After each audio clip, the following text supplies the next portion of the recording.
Glória a Deus. Abra sua Bíblia em Atos dos Apóstolos, capítulo de número 27. Vamos ler a partir do versículo... Atos 27, a partir do versículo 42. Depois a gente vai avançar ao capítulo 28 também. Ler alguns versículos. Quem encontrou, diga amém. Diz assim a palavra do Senhor, Atos, capítulo 27, a partir do versículo 42. Então a ideia dos soldados foi que matassem os presos, para que nenhum fugisse, escapando a nado. Mas o centurião, querendo salvar a Paulo, lhes estorvou este intento, e mandou que os que pudessem nadar se lançassem primeiro ao mar, e se salvassem em terra. E os demais, uns em tábuas e outros em coisas do navio. E assim aconteceu que todos chegaram à terra a salvo.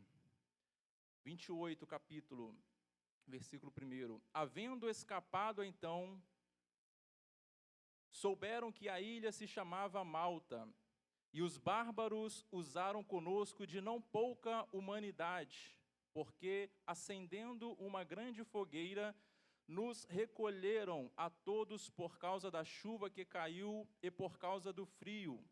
E havendo Paulo ajuntado uma quantidade de vides ou gravetos, conforme a sua tradução, e pondo-as no fogo, uma víbora, fugindo do calor, lhe acometeu a mão. E os bárbaros, vendo-lhe a víbora pendurada na mão, diziam uns aos outros: certamente este homem é homicida, visto como, escapando do mar, a justiça não o deixa viver. Mas, sacudindo ele a víbora no fogo, não padeceu nenhum mal. Quem crê nessa palavra nessa noite, tome o seu assento glorificando o nome de Jesus, aleluia. Desde o início, o Senhor tem falado sobre barco, falado sobre mar, sobre tempestade. Foi louvado até pela irmã Gabriele sobre eu tenho fé de que não vou naufragar. Mas às vezes existem navios que naufragam. Nós precisamos sim ter essa fé de que eu não vou naufragar. Mas às vezes Deus vai permitir o naufrágio. A estrutura pode até se quebrar, se partir no meio, se ruir, virar destroços. Mas você não vai morrer. A estrutura pode virar destroços. Eu até dei um tema para essa pregação de hoje, que é: nem o mar e nem a cobra podem cancelar a promessa. Nem o mar, nem a tempestade, nem o vento forte, nem a víbora podem cancelar aquilo que Deus já decretou sobre a tua vida, aquilo que Deus já decretou, a palavra que já está liberada sobre a tua casa nessa noite, aleluia. Há um jargão no nosso meio cristão que diz que quem tem promessa não morre. E muitas vezes nós até louvamos um hino famosíssimo, conhecido no nosso meio, que fala exatamente isso. E nós louvamos com muita fé, com muita ousadia, de que quem tem promessa não morre. Mas, para que de fato a promessa ela possa se cumprir na minha e na tua vida, é necessário que haja fidelidade por dois lados. É necessário que Deus ele seja fiel, e também é necessário que o homem, aquele que recebeu a promessa, também seja fiel, para que de fato a promessa possa ser cumprida. Porque eu conheço pessoas, e você de repente conhece, que morreram sem viver o cumprimento da promessa. Nós conhecemos pessoas que partiram e não viveram e não experimentaram na pele a promessa de Deus. Por quê? A palavra de Deus mesmo diz que Deus ele é fiel para cumprir as suas promessas. Então, da parte de Deus não vai ter problema, porque Ele é fiel para cumprir aquilo que Ele prometeu para você. Mas agora, o outro lado, o lado de quem recebeu a promessa, que é o meu lado, que é o seu lado, o nosso lado, nós também precisamos agir com fidelidade para com Deus. Com fidelidade para o chamado que Ele nos chamou, com fidelidade para aquilo que Ele tem nos orientado, fidelidade e obediência, porque se nós não formos fiéis, nós não iremos viver o cumprimento da promessa. Mas aqui nós vemos porque eu falo isso, porque Paulo, quando o contexto, só para a gente poder entender um pouco, ele está preso, ele foi acusado lá no capítulo 21, de Atos, ou no 23, se não me falha a memória, ele foi acusado de perturbar o templo, porque ele estava pregando a palavra de Deus, e os responsáveis pelo templo, vendo que pessoas estavam dando ouvidos a Paulo, o acusaram, levantaram falso testemunho, e agora ele é preso. E aí, desde esse capítulo, vem o 23, vem o 24, que eu já preguei aqui, falando sobre o governador Félix, que ele é levado ao governador. Depois vem o capítulo 25, 26, ele está preso. E agora, no capítulo 27, ele recebe uma autorização de ir para Roma. E lá em Roma, ele iria diante do imperador, o César, que era o imperador de Roma. Só que, se nós abrirmos a nossa Bíblia em Atos, no capítulo 23... no versículo de número 11, diz que na noite seguinte, apressando-lhe o Senhor, disse: tem bom ânimo, Paulo, pois como de mim testificaste em Jerusalém, assim importa também que testifiques em Roma. Ou seja, no capítulo 23, nesse versículo, o próprio Senhor aparece a Paulo e libera uma promessa sobre ele. Nesse capítulo, o Senhor fala: olha, assim como você, mesmo diante da perseguição, você ainda testificou de mim, você não virou as costas para mim, então eu libero uma palavra sobre a tua vida, Paulo, que você vai chegar em Roma e você vai testificar na casa de César, do imperador. Então, Paulo, ele carrega consigo uma palavra. Paulo, ele carrega consigo uma promessa.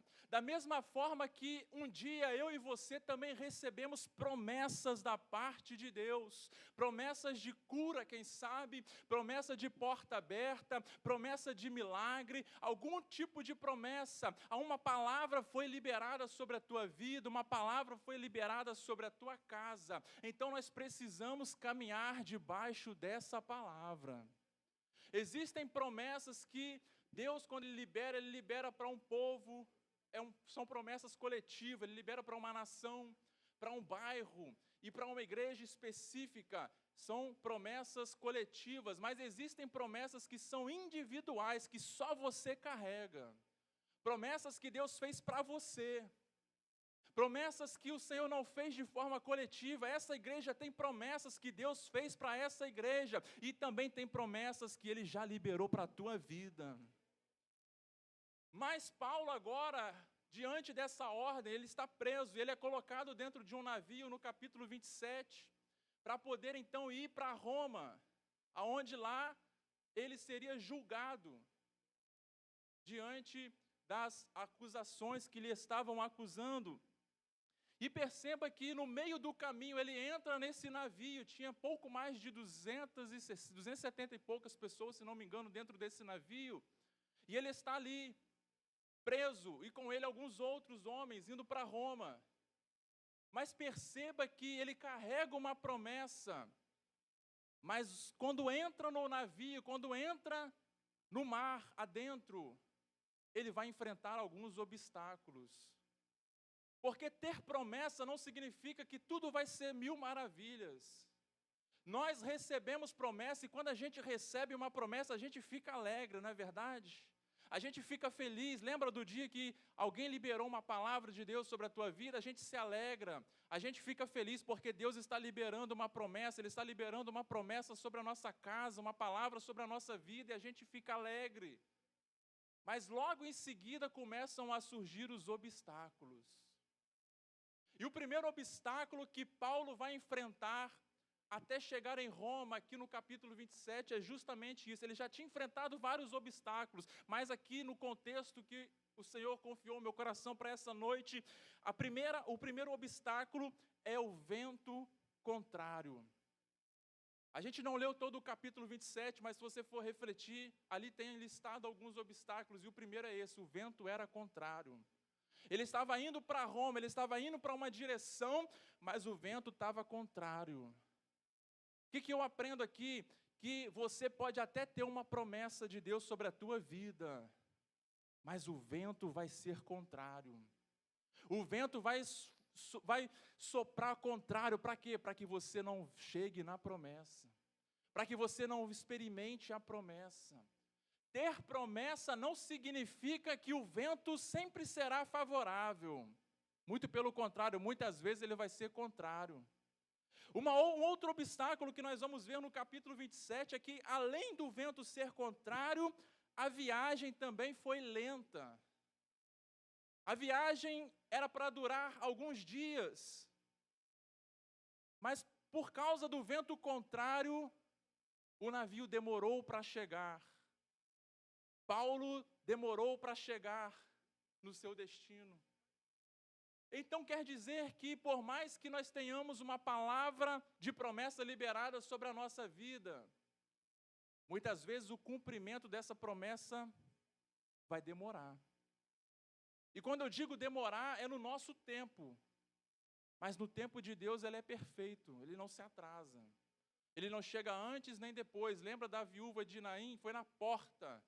Não chegou antes e nem depois. A promessa, o tempo de Deus, ele é perfeito. Mas muitas vezes a gente fica ansioso para o cumprimento daquela promessa e a gente vê ela demorar. Está demorando o cumprimento. Parece que não chega, está lento. Mas continue caminhando debaixo da palavra que o Senhor liberou sobre a tua vida. O vento pode ser contrário, pode tudo estar caminhando de forma lenta na sua vida, você pode não estar vendo o resultado, mas você ainda tem uma promessa que foi liberada sobre a tua casa nessa noite. Um outro obstáculo que Paulo ele vai enfrentar é que a viagem foi difícil e perigosa. A viagem não foi fácil, não foi um belo passeio, mas foi difícil. Durante vários momentos eles quase morreram, viram a morte por diversas vezes, por diversos dias, viram a morte frente a frente. Foi uma viagem difícil, foi uma viagem perigosa. E não é porque nós temos uma palavra que tudo vai ser fácil e tranquilo na nossa vida. A nossa caminhada com Deus também vai ser difícil. A nossa caminhada como homens e mulheres de Deus na presença do Senhor, na grande maioria das vezes, não vai ser tranquilo, não vai ser sossegado, mas vai ser debaixo de luta, debaixo de guerra. Mas nós bem sabemos quem é o nosso general. Nós bem sabemos quem é que está conosco nesta peleja e nesta batalha. Então continue caminhando debaixo da palavra. Um outro obstáculo que nós vamos ver que Paulo ele vai enfrentar é que houve danos e prejuízos. O vento era contrário. A viagem foi lenta. A viagem era difícil e perigosa. E ainda teve danos. Ainda teve prejuízo. Porque o vento era tão forte. A situação era tão crítica que o texto diz aqui em Atos 27 que os marinheiros jogaram parte da carga no mar para que não virasse o navio. Houve danos, houve prejuízo. E muitas vezes, quando nós olhamos até para a própria vida do apóstolo Paulo, foi um homem que é tido como o apóstolo dos gentios. Se o evangelho chegou até nós, foi porque Deus usou este homem através dele, que pregou para os gentios, mas foi um homem que sofreu muitos danos, muitas perdas. Hoje existe um evangelho que diz: vem para Jesus que tudo vai dar certo na sua vida. Vem para Jesus que tudo vai fluir a mil maravilhas. É um evangelho que tem por aí. Mas o evangelho de Jesus Cristo, ele mesmo vai dizer assim, ó, no mundo tereis aflições, mas tem bom ânimo, porque eu venci este mundo, aleluia. Então, muitas vezes na nossa caminhada vai ter prejuízo. Muitas vezes na nossa caminhada com Deus vão haver danos, vão haver perdas pelo meio do caminho. Mas mesmo diante dos prejuízos, mesmo diante dos danos, você não pode parar de caminhar. Mesmo diante de tudo que esteja acontecendo, às vezes o prejuízo pode ser financeiro, às vezes o prejuízo pode ser, às vezes, na saúde, enfim, o prejuízo pode ser de muitas formas. Mas continue caminhando, mas não para, não desista.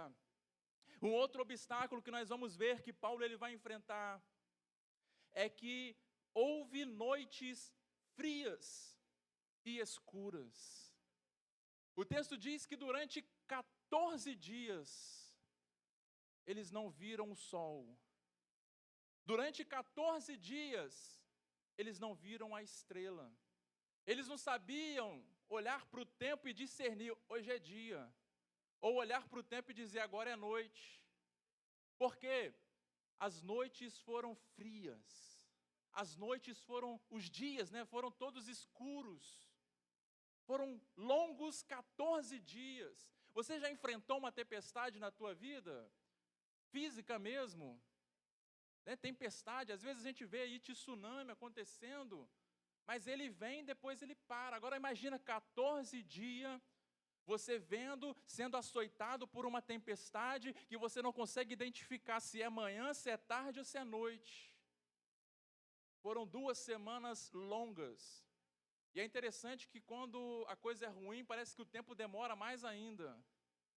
O que é bom parece que dura pouco, mas o que é ruim, ele se prolonga. O relógio parece que demora a avançar. Então foram 2 semanas longas de noites, de dias frios. Porque era o inverno nesse período na Europa e era dias escuros. E muitas vezes na nossa caminhada com Deus, a gente também vai viver dias frios. E quando eu digo dia frio, não é no sentido agora nesse sentido não é questão espiritual, frio espiritualmente aqui, mas frio por causa dos dias mesmo, das circunstâncias. O amor de muitos se esfriando, os dias difíceis, os dias estão frios. Pessoas muitos, não é? A Bíblia não diz que todos, mas o amor de muitos, não é o amor de todos, porque existem as exceções. Quem é a exceção aqui nessa noite? Aleluia. Enquanto o amor de muitos estão esfriando, a igreja do Senhor precisa continuar amando. Aleluia.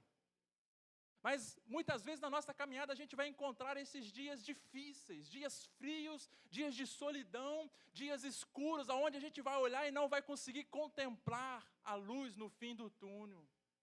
Talvez hoje você adentrou por essa porta, quem sabe vivendo um momento como esse, de vento contrário. Um momento onde os dias estão passando, a gente já está chegando agora em agosto e parece que tudo está dando errado.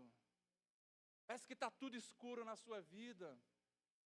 Você não consegue identificar a luz. Você não consegue ver a claridade do dia.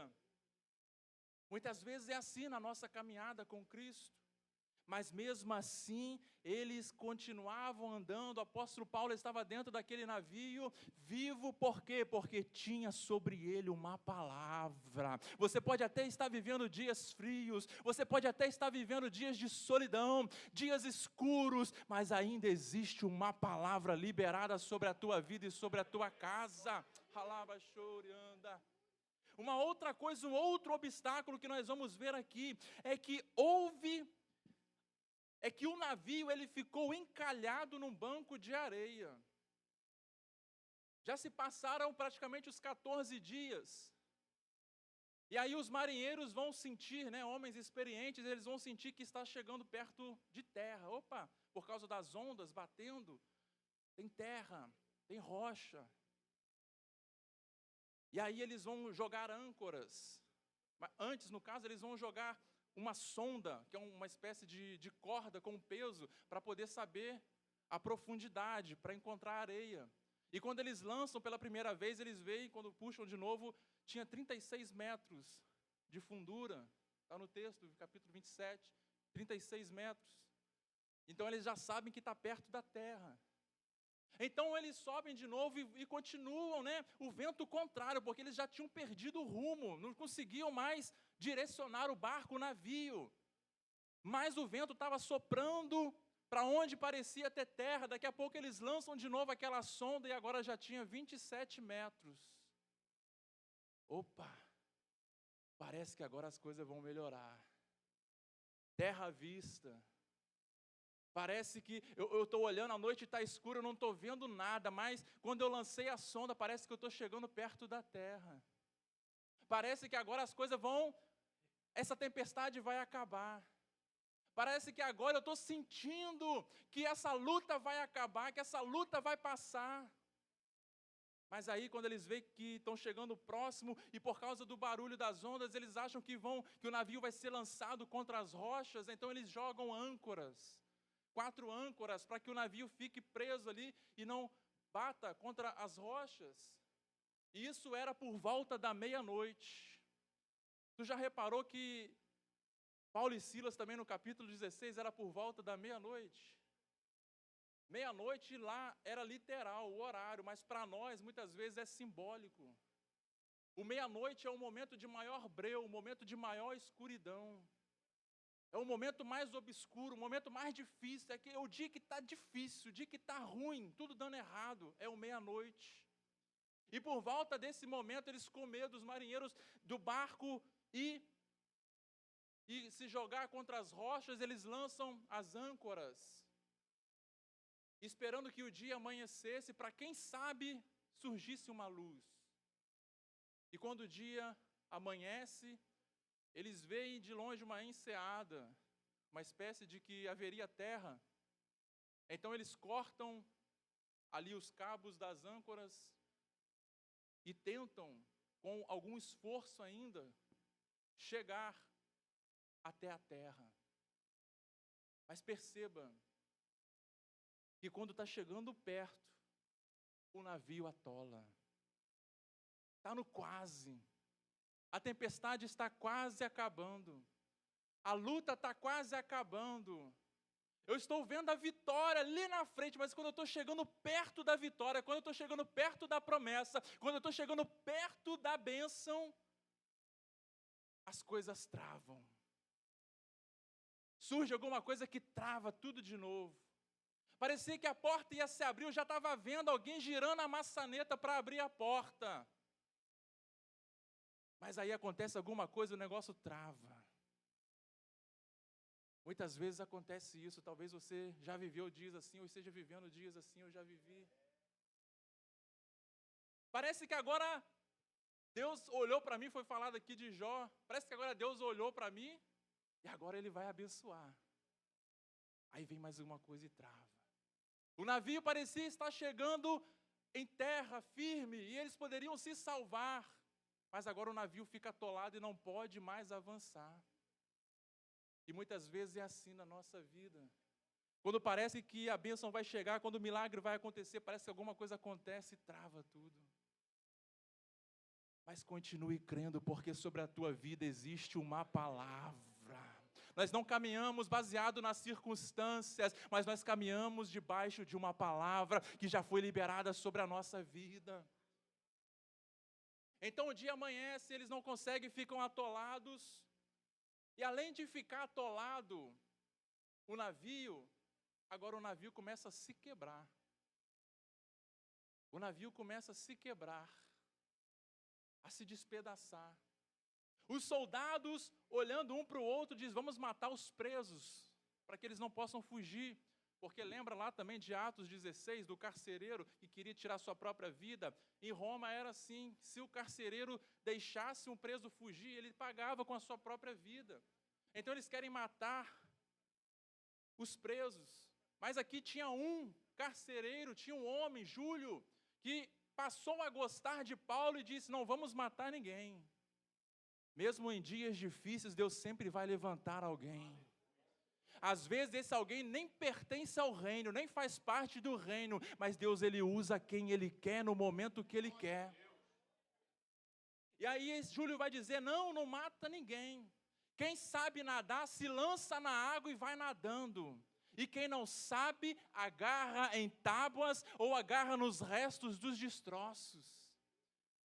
Às vezes o navio vai naufragar. Às vezes Deus vai permitir que a estrutura, que o emprego a gente perca. Às vezes Deus vai permitir que o negócio próprio se quebre. Às vezes Deus vai permitir a enfermidade. Às vezes Deus vai permitir o problema acontecer. Mas a estrutura pode até ruir. A estrutura pode até virar destroços. Mas você não vai morrer. Porque sobre você tem uma promessa de chegar do outro lado. Sobre você, sobre a tua casa, existe uma promessa. É tão interessante que lá, no meio dos 14 dias, o anjo do Senhor já tinha aparecido novamente para Paulo e dito assim, ó, vai ter dano, vai ter prejuízo, mas ninguém vai morrer. No meio da tempestade, Deus lembrou Paulo da promessa, e muitas vezes é assim, um dia Ele fez a promessa para você, talvez você até se esqueceu, mas no meio da luta, no meio da tempestade, Deus sempre vai usar alguém para lembrar você da promessa que Ele já fez outrora. É sempre no meio da luta, quando você vai achar que vai morrer. Eu vou morrer. Aí Deus levanta alguém, ou na palavra, no louvor, seja onde for, Deus vai usar um dos seus vasos, um dos seus instrumentos para dizer assim, lembra que eu já falei? Lembra que eu já liberei uma palavra? Você não vai morrer, porque tem uma promessa sobre a tua vida. Aleluia. E o finalzinho do texto aqui, do capítulo 27, eu achei lindo, que diz assim, todos chegaram em terra salvo. A estrutura pode até ruir, pode faltar, o navio virar destroços, mas você e a tua casa não vai morrer, você e a tua casa vai sobreviver, você e a tua casa vai chegar na praia. Aleluia, mas você não vai naufragar. O navio pode naufragar, mas você não vai. A estrutura pode afundar, mas você não vai, porque sobre a tua vida tem uma promessa de Deus, aleluia. Oh glória, quem crê nessa noite, você não vai naufragar, a tua casa, a tua família, os teus, aquele a quem o Senhor te deu, não vai naufragar, não vão morrer neste mundo. O mar representa este mundo, pode estar afastado da presença, pode estar fora da presença, mas o Senhor vai colocar, não vai deixar morrer, mas o Senhor vai fazer chegar vivo na praia. Aleluia. Não importa como você vai chegar, o importante é chegar. Tem gente preocupada com a estrutura, por isso que às vezes Deus permite a estrutura virar destroços, porque você está confiando na estrutura. Aí Deus vai dizer assim, eu vou permitir a estrutura vir a ruína, virar destroços, para mostrar que quem provém sou eu, que quem sustenta sou eu, que quem faz sou eu, que a glória é minha. Não é a estrutura, não é o seu emprego, não. Mas é Ele, é Jesus, é o nosso bom pastor, aleluia. É interessante que Moisés e os que com ele estavam atravessaram o mar em terra seca. Que às vezes a gente ouve muito dizer assim, né? Tu vai chegar do outro lado, Deus vai abrir o mar. Mas tem dia que Deus não vai abrir o mar. Tem dia, tem luta, tem prova que Deus vai abrir o mar, vai rasgar o mar para você atravessar em terra seca. Mas tem dia que Deus vai fazer assim como Ele fez com Josué, vai atravessar o Jordão, mas com a água na canela. Não vou abrir o mar, não vou abrir o Jordão, a água vai estar na canela. Tem dia que às vezes você vai chegar do outro lado, dentro do ventre do peixe. Foi o que aconteceu com Jonas, chegou do outro lado, mas dentro do ventre do peixe. Tem dia que Deus, para mostrar a sua glória, você vai andar por sobre as águas como Pedro. Mas tem dia que a estrutura vai ruir. Tem dia que você vai ter que nadar. Você vai ter que nadar de braçada. Mas eu não sei nadar, já estou cansado. Então se agarra às tábuas, se agarra aos destroços. Você não pode desistir. Você não pode parar. Você não pode morrer no meio desse mar. A praia está logo ali. A vitória está logo ali. Você não pode morrer. Não importa como você vai chegar. Seja, aleluia, terra seca com a água na canela. Seja andando sobre as águas, eu não sei. O importante é chegar. O importante é você não desistir, aleluia. E agora eles chegam na praia. E aí eles descobrem que a ilha chamava Malta. Mas eles chegam cansados. Nadaram de braçada, outros se agarraram aos destroços. Eles estão encharcados, está frio, o tempo é inverno. Ainda está chovendo para piorar a situação. A circunstância está todo o contrário. Não tem nada para alguém dizer assim, não, ainda tem uma coisa boa ali. Não, está tudo dando errado. E tem dias que a gente vive assim, está tudo dando errado. E às vezes não é porque você pecou, não é porque você desobedeceu, mas às vezes porque é permissão de Deus. Porque Ele tem propósito em Malta. Ele tinha um propósito que queria usar Paulo em Malta. E às vezes Deus tem propósito. Malta não fazia parte da rota de Paulo, mas fazia parte do plano de Deus. Malta estava completamente oposto, completamente contrário à rota daquele navio, mas era plano de Deus levar Paulo àquele lugar. Aleluia! Tem propósito nessa luta. Tem propósito nessa tempestade. Tem propósito nesse dia escuro, nessa noite escura, nessa noite fria. Tem propósito de Deus. Parece que está tudo vindo à ruína, mas tem propósito. Mas tem cuidado de Deus. Deus não permitiu que eles morressem. O problema é que tem gente que chega na praia e morre. Nadou, se agarrou aos destroços e quando chega na praia morre. Por causa do frio. Por causa da chuva. Já não tem mais força. Talvez você esteja vivendo dias assim, está nadando, tudo está dando errado. Parece que quando vai melhorar as coisas trava de novo. O barco virou destroços. Mas você chegou na praia. Mas ainda assim você está tão cansado que você não tem força nem para se levantar, para se posicionar novamente. E parece que você vai morrer na praia. Só que quando a gente olha para esse texto, nós vemos que quando estes homens chegam em Malta, os bárbaros aqui não quer dizer que eles eram selvagens, mas eram estrangeiros. Não fazia parte ali do mesmo povo que eles, falavam outras línguas. Mas os bárbaros, vendo aqueles homens chegando, eles vão acender uma fogueira. O que eu aprendo aqui? Eles chegam na praia, parecia que agora ia morrer. Por causa do frio, cansado. Mas quando eles chegam, já tinha uma fogueira preparada para aquecê-los.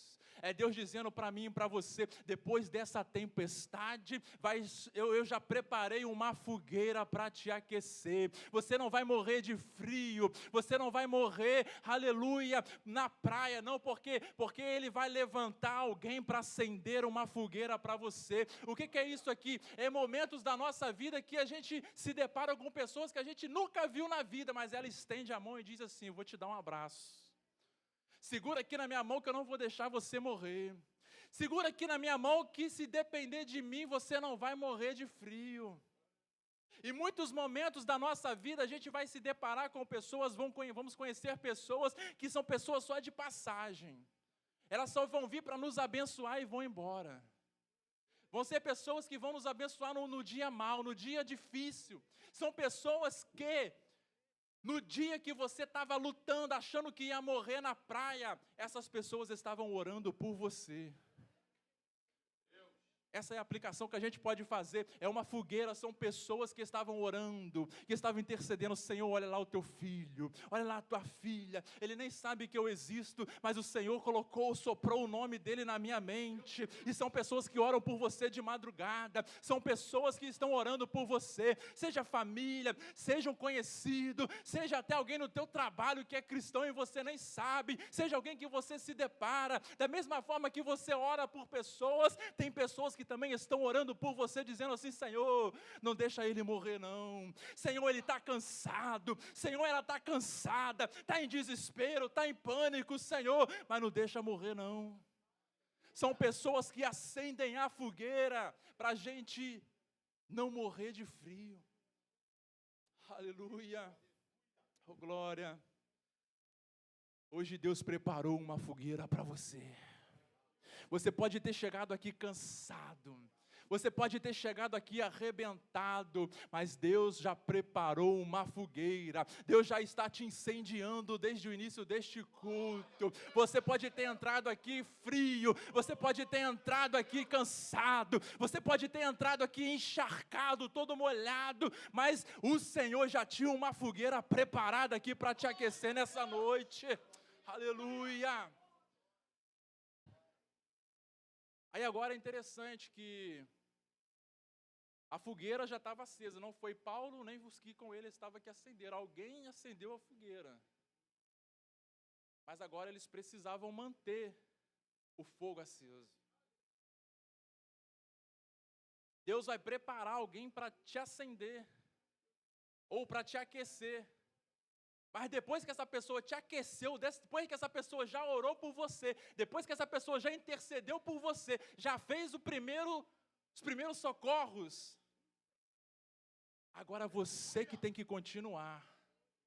Agora é você que tem que se levantar e continuar colocando lenha, para que o fogo nunca apague, aleluia, porque o fogo arderá continuamente sobre o altar e não se apagará. É preciso limpar, os sacerdotes iam todo dia pela manhã, tirar a cinza, colocar novamente a lenha. É preciso manter o fogo aceso, o fogo que o Senhor colocou há 2000 anos atrás, através do Espírito Santo, em Atos 2, Ele derramou sobre a tua igreja. A gente precisa manter esse fogo aceso. Pode estar na brasa, mas você não pode apagar. Por causa do frio, por causa da chuva, quer apagar o fogo. Mas Paulo se levanta. E quando ele se levanta, ele vai catar os gravetos. Ele vai catar os gravetos. Ele junta alguns gravetos para poder agora alimentar o fogo, para que o fogo não apague. Enquanto está todo mundo sentado, sendo aquecido pelo fogo, Paulo também está encharcado. Paulo também está cansado, quem sabe ferido, machucado, na dor de braçada. Mas ainda assim ele tem um coração de servo. Ele está disposto a servir. Senhor, o Senhor já me aqueceu um pouquinho aqui, agora eu já vou me levantar para servir. Senhor, o Senhor já me aqueceu um pouquinho aqui, depois dessa luta. Que luta, Jesus, que prova. Eu ainda não estou vendo ainda a vitória 100%, mas o pouquinho de força que o Senhor me deu aqui, eu já vou me levantar para servir.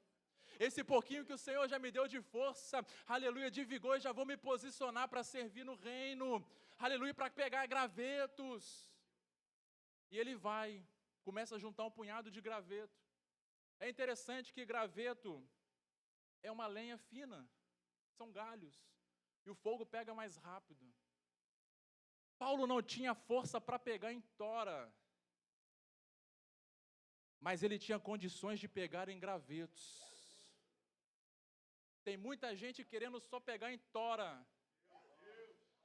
querendo pegar naquilo que ainda não tem força e capacidade. Mas Jesus está dizendo assim: você não tem força, não tem ainda condições de pegar em tora e colocar no altar, mas pega os gravetos. Pega os gravetos, porque graveto também vai fazer com que o fogo não se apague. O que é graveto aqui para a gente entender? Aquela oração que você faz todo dia é um graveto. Quando você ora, o fogo não se apaga. Quando você lê a Bíblia, o fogo não se apaga. Quando você vem para o culto, o fogo não se apaga, é um graveto. Quando você vem para a escola bíblica dominical, é um graveto que você está colocando no teu altar. Porque quando você ora, você é renovado, o fogo não se apaga. Quando você vem para a igreja, quando você vem para a EBD, ou quando você vem para o culto, o fogo parece que está se apagando, mas quando você vem, você está colocando um graveto e a chama não se apaga. Aleluia. Mas o fogo continua ardendo. De graveto em graveto, vai alimentando o teu altar nesta noite. Não deixa o teu altar apagar, não deixa esse fogo apagar. Até o dia que Deus vai te dar força para você levantar e dizer: Senhor, agora eu posso carregar a história. Aleluia. Qual é os gravetos que você precisa carregar nessa noite? Quais são os gravetos que você precisa levantar para pegar? É a oração, é o graveto da oração, é o graveto da palavra. Quais são os gravetos? Aleluia. Pegue os gravetos e alimente o fogo, não deixa ele se apagar. E aí é interessante que quando Paulo ele se levanta, a gente já caminhando para o final, ele junta os gravetos. E quando ele vai lançar os gravetos no fogo, a víbora o ataca. A cobra salta, morde a mão dele e fica preso. Não solta a mão de Paulo. Perceba que a cobra estava todo momento ali. No silêncio, no frio, no escuro. Aleluia.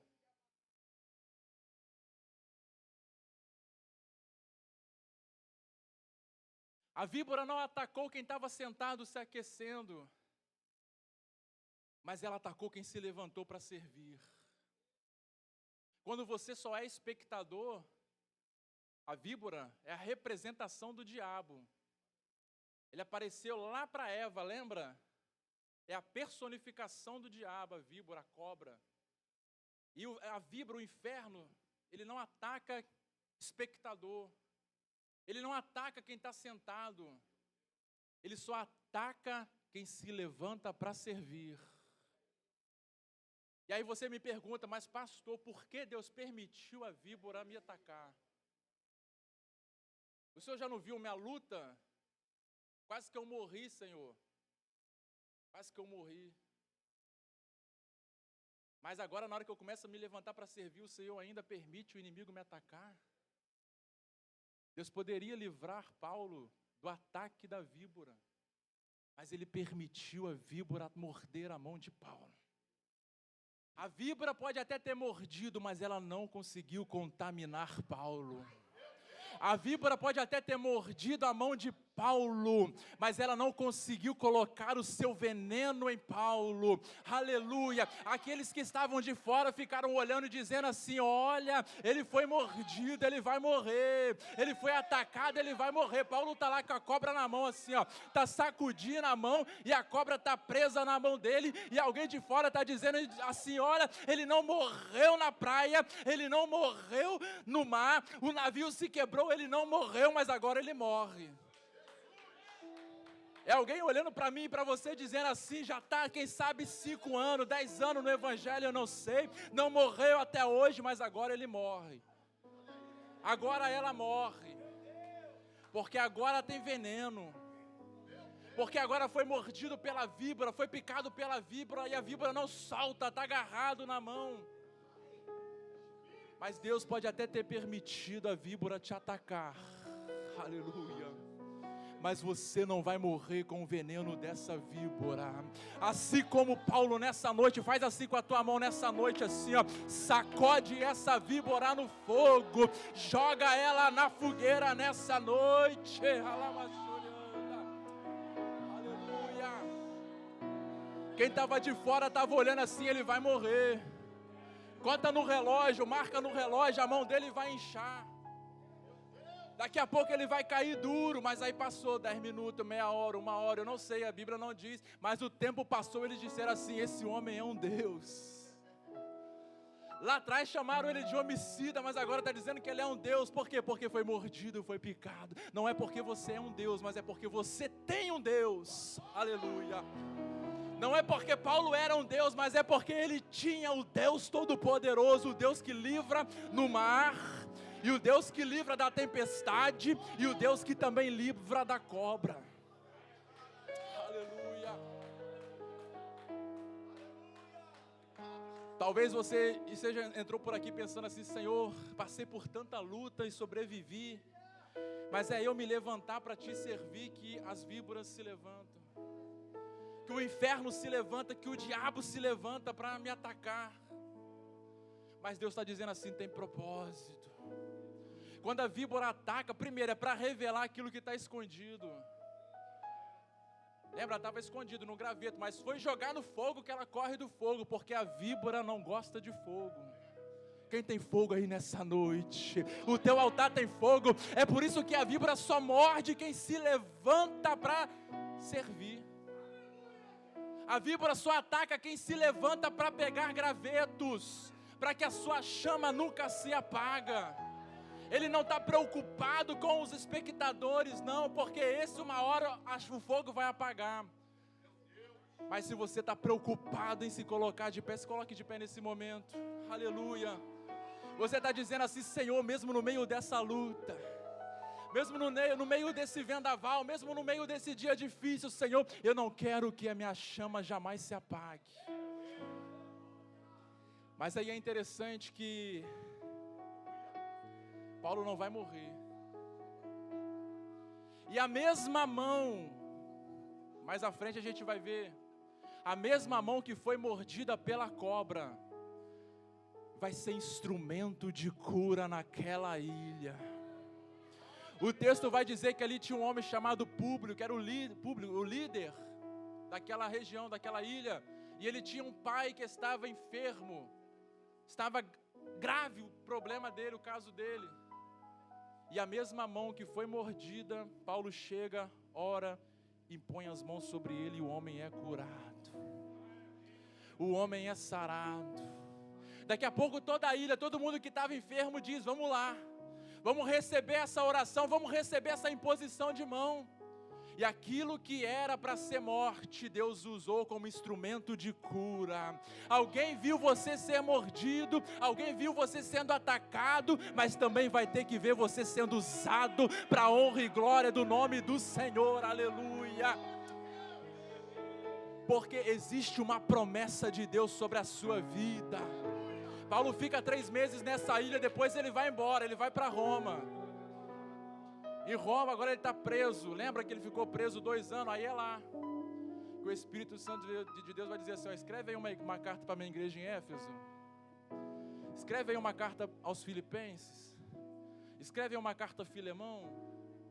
Escreve aí, tem mais uma carta também. São 4, se eu não me engano, que ele escreve. E aí depois de um tempo ele vai ser morto. Mas a promessa que estava sobre a vida dele se cumpriu. E ele escreveu livros que chegou até mim e até você o dia de hoje. É por isso que o inimigo quer te parar. É por isso que o inimigo quer parar a sua jornada, porque ele sabe que Deus tem uma promessa sobre a tua vida. E quando chegar lá na frente, quando aquela promessa estiver prestes a se cumprir, vai ser ainda mais derrota para ele. Vai ser perda para ele, é por isso que ele se levanta. Mas nessa noite Deus te trouxe até aqui para dizer assim: nem o mar e nem a cobra, mas você tem uma promessa sobre a tua vida. Quem crê nessa noite, feche os teus olhos, vamos orar neste momento. Senhor, meu Deus e Pai Todo-Poderoso, muito obrigado pela tua palavra, Senhor. Mesmo no dia mau, mesmo no dia difícil, no dia escuro, meu Pai amado, na noite fria, mesmo o navio em destroços, meu Pai amado, mesmo a estrutura em ruína, mesmo diante da perda do emprego, quem sabe o negócio próprio quebrou, quem sabe a saúde está difícil, eu não sei, mas até aqui o Senhor nos tem sustentado, e a promessa ainda está de pé, e nós cremos, meu Senhor. Até aqui o Senhor está cuidando de nós, provendo no meio da tempestade, provendo no meio da escuridão, provendo até mesmo a fogueira, até o fogo, até a lenha, para que a chama não se apague, meu Pai. Oh, meu Deus, e no que depender de nós, ó Pai, que o Senhor possa nos dar força todos os dias, Espírito Santo, para que nós jamais venhamos permitir que essa chama se apague, para que nós jamais venhamos permitir, aleluia, sair da Tua presença, independente da circunstância, mas que a gente continue avançando, até chegar na promessa, em nome de Jesus. Quem crê, diga amém. Deus abençoe a tua vida, em nome de Jesus.